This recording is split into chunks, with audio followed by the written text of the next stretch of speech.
Сәлем, сәлем, балақай. Бүгінгі күнің қалай өтті? Менің ертегімді сағынған боларсың. Сағынсаң, мен ертегімді бастаймын. Бүгінгі әңгімелеп беретін ертегім «Үш қыз және үміт тауы» деп аталады. Ертеде жасыл орманның ар жағында, тау бөктерінде бір шағын ауыл орналасыпты. Ол ауылда Айнұр, Гүлнұр және Балжан есімді үш құрбы өмір сүріпті. Олардың әрқайсысының өзіне тән ерекше мінезі бар екен. Айнұр болса, өте ақылды, үнемі кітап оқып, барлығын зерттеп жүреді екен. Ал Гүлнұр болса, өте шыншыл, әрі батыр, ештеңеден қорықпайтын. Ал Балжан болса, өте мейірімді, тіпті құмырсқаны да ренжітпейді екен. Бір жылы ауылға жаз бойы жауын жаумайды. Яғни жауын жаумаса, егін де болмайды, айнала көктемейді.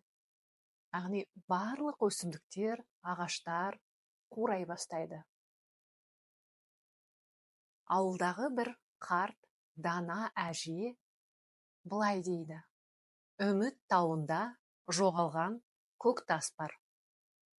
Ол ауылдың бақыты мен берекесінің кілті. Егер ол табылмаса, ауылдың халі нашарлайды. Шөптер қурап, ағаштар сола бастайды. Егін де болмайды ауылда. Су тартылып, адамдар мұңға батады, дейді әже. Қыздар болса, сол көктасты табуға бел буады. Бірден жолға жиналып, шығып кетеді. Бұл сапарда ол үшеуі қандай қиындықпен кездеседі екен? Қане әрі қарай тыңдайық. Олар алдымен қалың орманға тап болады. Орманның ішінде келе жатса, торға түсіп қалған бір арық түлкіні көреді. «Көмектесіңдерші, өтінем», деп түлкі жалыныпты. Балжан болса, торды кесіп, бірден түлкіні босатып жібереді. «Рахмет, қажет кезде көмекке келем», дейді де, түлкі қуанып жүгіре жөнеледі. Ары қарай жүріп келе жатып, олар ағысы қатты өзенге тап болады. Алдарында ескі тас көпір тұрады. Бірақ жартысы құлап жатыр. Кенеттен алдарынан бір қарт ата пайда болады. Ол қыздарға не дейді екен? Көмектесе ме қарт ақсақал қыздарға? Дұрыс айтасың. Қарт ақсақал да бұл өзеннен қалай өту керектігін түсіндіреді. Ол қарт қыздарға былай дейді: бұл көпірден тек шынымен өздеріне сенімді адам ғана өте алады. Ал қалғандары суға құлайды, дейді. Айнұр ойланып, зерттеп, көпірді байқап, қай тастар орнықты екенін анықтайды дағы, үшеуі бірден аман есен өзеннен өтіп кетеді. Ал өзеннен қыздар аман есен өтті. Ары қарай не болады екен? Тыңдаймыз ба? Жақсы, мен жалғастырамын. Олар үміт тауына жақындап қалады.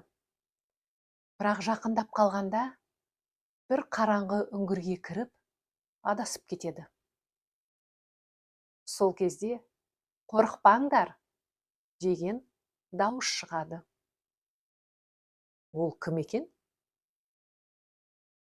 Әрине, бағана өздері тордан босатқан түлкі көмекке келеді.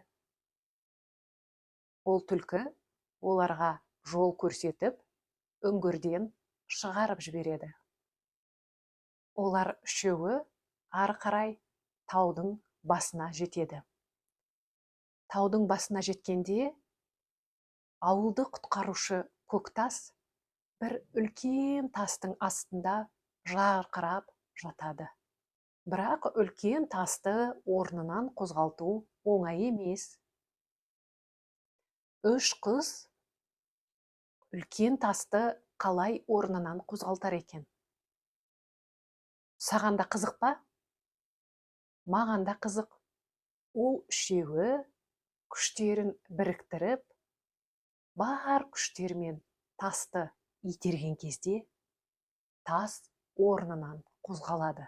Көктас сол кезде жарқ етіп, аспанға нұрын шашады. Сол сәтте ауылда жаңбыр құйып, көк шөптер гүлдей бастайды. Сөйтіп, үш батыр дос қыз ауылды құрғақшылықтан құтқарған екен. Ертегі ұнады ма? Бұл ертегі балақай. Бірлік арқылы барлық қиындықты жеңуге болатынын көрсетеді. Бұл ертегіде достық жайында екен. Яғни нағыз күш достықта, бірлікте және әр қыздың өз ерекшелігінде. Біреуі ақылды болса, екіншісі батыр, ал үшіншісі өте мейірімді. Яғни осы қасиеттер бізді жетістікке жетелейді. Менің ертегім саған ұнады деген ойдамын. Ертеңге дейін мен сенімен қоштасамын.